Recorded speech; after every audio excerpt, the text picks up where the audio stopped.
Volskaya was picked by Octalysis. This has been their go-to map for a while now. We know that Infernal Shrine's still in the battleground pool, so when we do get to the second game, I'm curious if Team Freedom, they go back to the old habits, go to Infernal, go to a map they want, or whether they opt for first pick. That's an interesting decision for me on what is Team Freedom's mindset after that game, because Octalysis, they came out hot, Dread. That is very rare. We see a team like Octalysis come out against a Team Freedom team just in such dominant fashion. I agree with you, and I think if we're going to look for where do we get that information, where can we understand the thought process, I think we can go back to the last draft. I still think in my brain this is going to be one of those things that I'm upset with myself for not figuring it out faster type deal when reflecting back at it. Is that Deckard ban out from Freedom, I think was a feign towards we don't want Sergeant Hammer. It was an attempt to be like, hey, we don't have interest in the Deckard Hammer rotation, even though Whitemane is debatably objectively stronger at this point in time. Fair. But I think it was very clear Octalysis was like, pick it. Pick the hammer. That Please Deckard pick the hammer. might have been better in that situation. And beyond that, it's just I feel like that they came in with a very clear game plan and it got dismantled pretty effectively. And not having Sky Temple to rely on, only Infernal Shrines, which is not like Octalysis is afraid of. I don't know. I think there's a lot on the line here for Freedom. And right now, it's a pretty big setback. Let's find out. Game number 2. See where we're going, Dreadnought. Is it Infernal Shrines or will it be something else? Team Freedom opting for that first pick still. Love it. So Octalysis is going to bring us to Tomb of the Spider Queen, a map where Maiev excels, where we've seen them use Diva in the past. A wide plethora of heroes can come out. We could even see a Johanna from Justine with a falling sword. We've seen it all, and you cannot ban it all. That's the thing about Octalysis.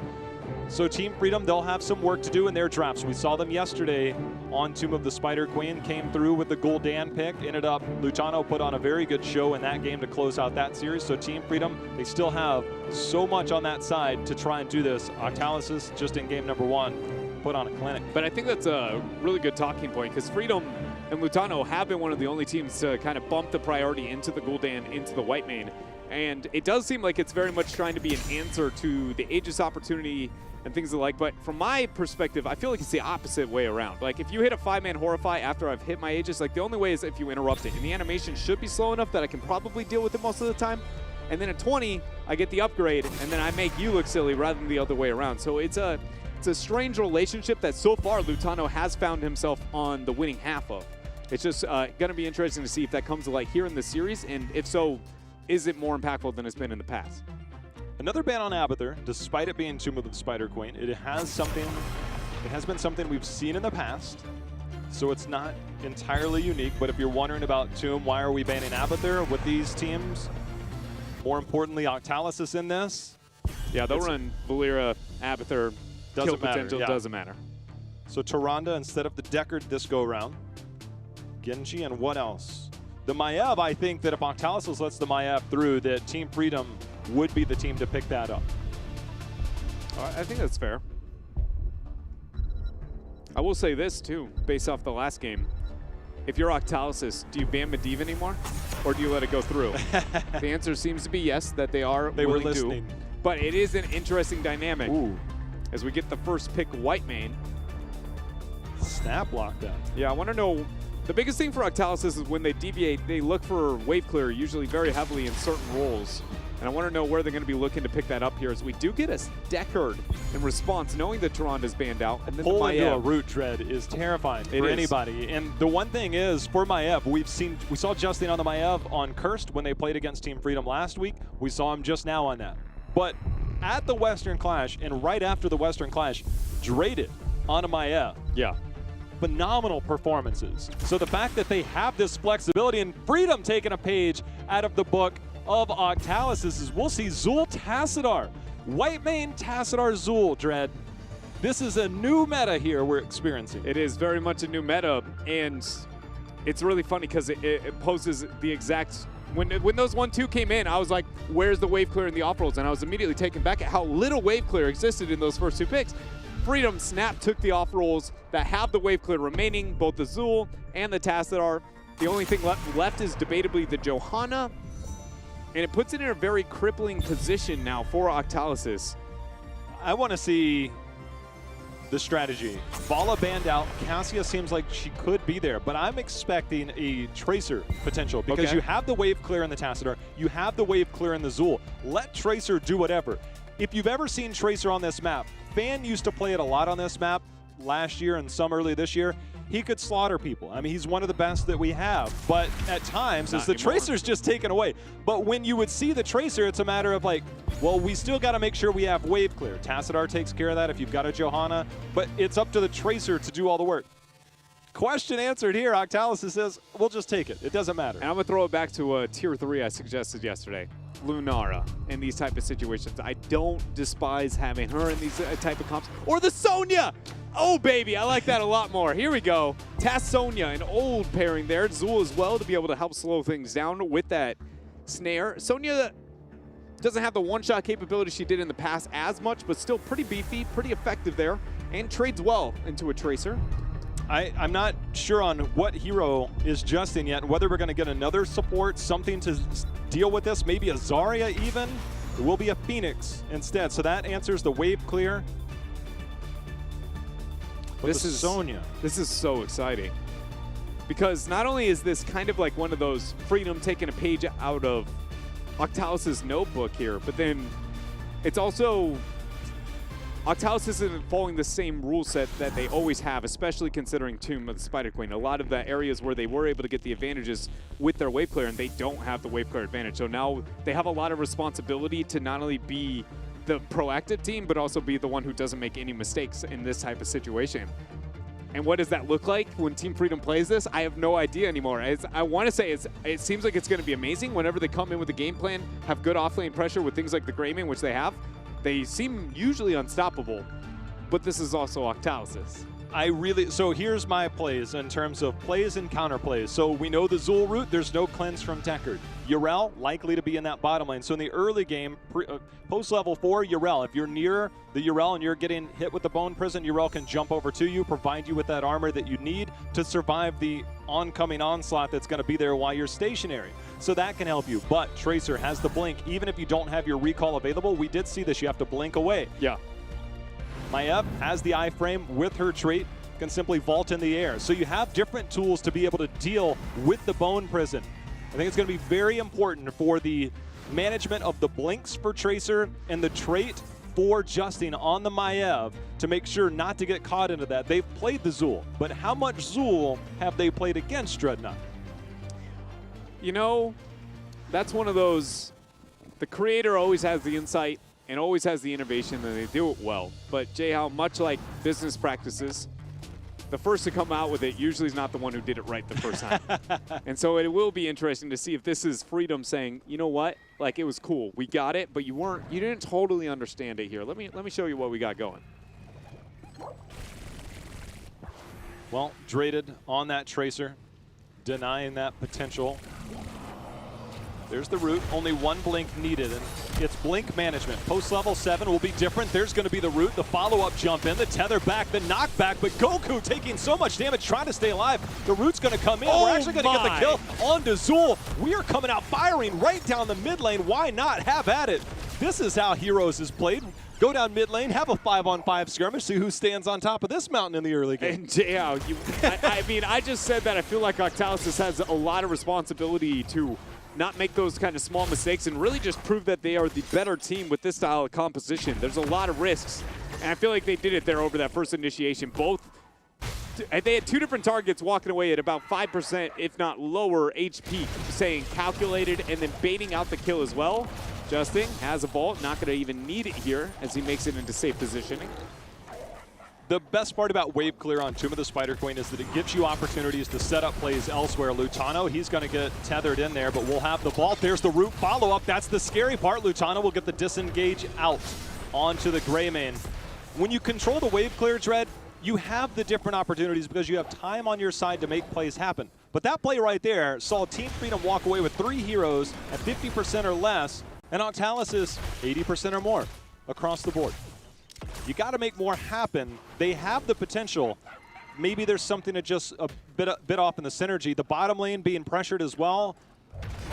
I did not expect Octalysis to be up in the clear department. Well, I think you raise a really good point that I'm not going to say is for sure coming to light here, but is definitely something I've seen come to light a lot in competitive Heroes of the Storm. Is the team that is known for running wave clear, usually when they have the wave clear picked against them, because the opponents maybe don't necessarily play that macro-oriented playstyle and the focus on that, they overcommit resources. They give too many to the minions and not enough to the fight that might come afterwards, and not knowing which ones do you use on a minion and which one do you save. So it's not that it's even necessarily that you can't get the upper hand, is that your management of those minor resources, though debatably you should have the upper hand, not up to light here.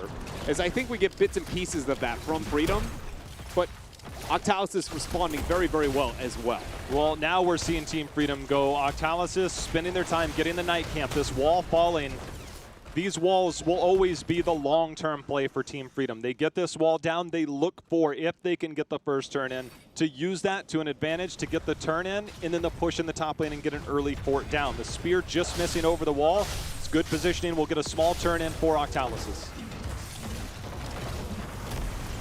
Zugrug, though, going to eat a pulse bomb as it forces the recall there. Is going to be Lutano on that gray main. 28 gems that managed to be turned in here by Octalysis, as we're going to see Phoenix set up another one there on the bottom half. No interrupt opportunities, no problem, as he's able to drop those off, and Drayden makes it out of range here with that blink. But here comes Prismat again. They're looking to turn this again. Zugrug being tracked down. That should be enough. Should have the snipe over the wall. Oh. Does not. Didn't get the big auto out. I thought, just missed with the Herodric Cube. I thought Prismat had that. He should have had that cycle of his auto over, I think, a little quicker and just missed the mark. Nasmus walking back in. He's like, look, if you're not going to be tethered, I'm going to knock you back in. Goku comes in. That's gems on the floor. Octalysis comes in with kill number 2. Octalysis really being able to open up this game here, and that is not a good look on the bottom half there, as Sonya usually one of those heroes that can handle those skirmishes. If she can't win it, at least hold it a little bit longer, make something else happen elsewhere. And suddenly, down the wave clear, not a problem. Still getting the 2 kills and the first Wep Waver phase is Octalysis here. Well, we get tough as nails for Sonya, so getting that physical armor almost like a block. Yeah. I didn't really expect that against the Tracer, but if you're focusing more on the solo lane, it makes sense. Against the Tracer, not nearly as effective. It is one of those things, though, that it's not like Warpaint is the best in all situations, along with some of the other opportunities at level 1. Sonya has those interesting level 1, so I can definitely see the argument, even with the Tracer on the other side. But I do agree, you know, her ability to kind of just make that not matter so fast is an interesting interaction here, as we see the 4-man siege, 5-man for that matter, of Octalysis. Goku dives in, trying to get the dive in. There's going to be the tether back into the root. That's going to be kill number 1. The shift out by Yoda. They're tracking Nasmus down. The slow is going to be there. Not enough, but he does get enough. Justin gets the race up. And the starfall from the 7. He's beast-stepping it all day, and rightly so. Can you believe him? Comes out, almost snipes the pick there onto Yoda. That Alun's Wrath at level 7 says, I got a little extra for you. I like to say it looks like a little starfall. It's like a baby starfall. It's actually just, you know, a knife coming down, but I think it's a baby starfall. That's what it looks like. When I see it and it resets, yeah, it looks like a baby starfall to me. Yeah, here we go, though, with the no gems available for Octalysis, really, when it comes to this major advantage that they have. So they have to force something in a different direction here, and it looks like it's going to be just off of raw sieging. Bottom of the focus for now. But, JL, they can double down. They can go for a triple fort. They can go for, honestly, even a keep, or at least 25% damage onto a keep, something like if they would want to do so. This is a moment, too, where if Freedom decides to turn in, they lose their gems. Octalysis wants them to at that, right? I actually would let you turn in if I was Octalysis at this point in time. So it is a moment where Freedom really is just at the pretty much hand of Octalysis. Deckard holding his heroic. I can understand Yrel having a moment of indecision on. We've seen Goku start to move more into the sacred ground. Stay a while and sacred. Yeah, he's done that recently, so this will allow him to stay on a point. We'll see the boss being picked up here by Octalysis. Team Freedom looking to potentially turn in that bottom. As they get closer to 10, it is more forgiving. They'll also pick up a camp at the bottom, but they'll have a boss pushing against them in the top lane. This is one of those interesting moments as well, where you wonder, though Octalysis couldn't do anything about it once it started, are they gaining as much out of the situation? Because now that the Web Weavers are going to be picked up, they actually lose a boss in the downtime, right? Because they would have gotten a free clear no matter what the circumstances here. Either way, Octalysis is still in a massive leading control here as Lutano barely able to make it out there. For a second, thought we might see an interrupt. Top Web Weaver doing its best there against the boss. It's a tough battle there, PvE versus PvE. The boss won't get much beyond where it's at now, but Octalysis has cleared that bottom and mid. I think the important thing for Octalysis is that early kill onto Sonya was early but late enough to where I believe there was 15, 20 plus gems maybe dropped in that situation. So you lose out on gems. 5 kills. How many have been there? I mean, we're looking at 25, 30 at the end of this for Team Freedom. A number close enough for another turn in for Octalysis. So you'd have just enough and counting.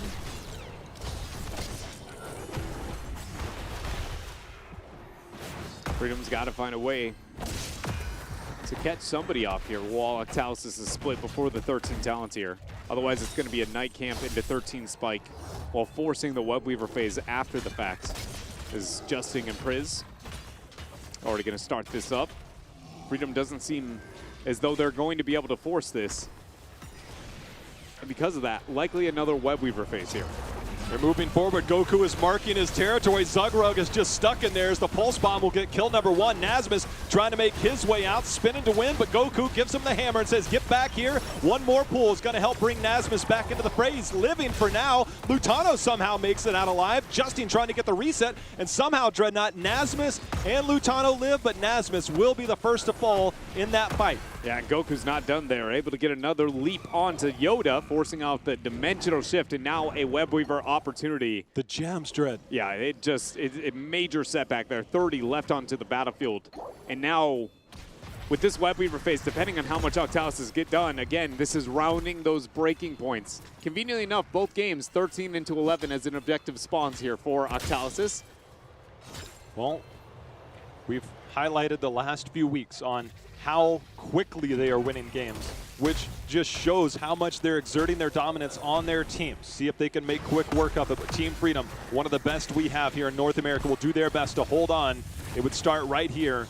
So we see one-dimensional shipped out by Yoda, but that's huge. No Archon available for the reset on that. Yeah, and whenever you even bait an Archon, like just showing informationally how much Freedom didn't want to deal with that situation, it's a big tell. Given the cooldown, it's almost like a heroic. Yeah, it really is. And it allows you to rotate here to get a free amount of damage over mid. Now knowing Tassadar will have it back up if he displays himself here.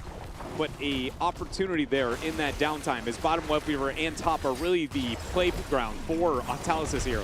They aren't concerned about mid. If it gets value, that's good. But bottom and top are the big things here as Nasmus goes in. We get the Skeletal Mages. Salvo comes out, gets a bit of damage. They stay a while and listen as well. But there's the Scarlet Aegis. Nasmus eats a Pulse Bomb. And he's going to go down here as the top and bottom Web Weaver not looked at once here by Freedom. Goku living with that 40 armor. He is not left. This is his battleground. This is his playground, as you said, providing armor over to his allies. They are just going to siege this down. And that will give them the 16 talent tier. Keep walls down in the bottom. Top wall took some damage as well. Octalysis, 4 levels. Dread. 4 levels, and they're not done. They may be able to push it to a 5th here if they're able to keep it up. Sacred Ground. It's already up. I mean, as long as you stay in it, that cooldown's going to go. Yeah, I think that's the biggest thing to remind everybody. The cooldown of Sacred Ground starts on activation, not off exit of the objective itself. So when Goku starts that, if he remains in it the entirety of the time, he can literally walk out and set down another one, depending on if he has got the full duration there. I believe at 40 or 50 seconds. Dread Rated sitting on a Pulse Bomb.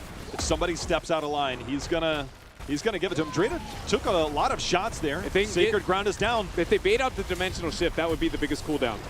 Scroll ceiling, pops, there it is. Now watch Dreaded here. I bet he's gonna get a little more high fees. Goku gets the combo burnt onto him. Now Dreaded moves in. Cleanse going to be used there onto Lutano along with the Scarlet Aegis. They end up getting the kill, and Goku ends up dropping their 1-for-1 between the two, but they're cleaning up shop. Salvo out, no dimensional shift, and that is going to be Goku going down. He had his Archon. He could have used that. There's a trade out. Lutano getting to kill. Go for the throat. He's going to get tethered back in. Lutano not able to get the cooldown. It's a 4-for-2, but that's going to net a keep for Octalysis. And more importantly, you look at the lower right corner of your screen. 7 gems for Team Freedom, which means that Dread, if they want to get back into this game, they might need to recreate some of the magic we saw yesterday, the boss pit or a team fight. You've got to go for the gusto if you want to get back into this game. And on the other side, though, Jay Howe, the world is, I mean, as a shot caller, you have no better screenshot than what you have right now for Octalysis. It's what I like to call the, my team could really choose which way we end up winning this game. There is no like, hey, well, here's the win condition if we do it perfect. It's very much, we could have like feign a boss intro. Do you want a backdoor bottom? We might be able to get Knight, bottom pressure, macro there, or we might just go boss into Webweaver itself. It really is any direction, any fashion that they would like to do so.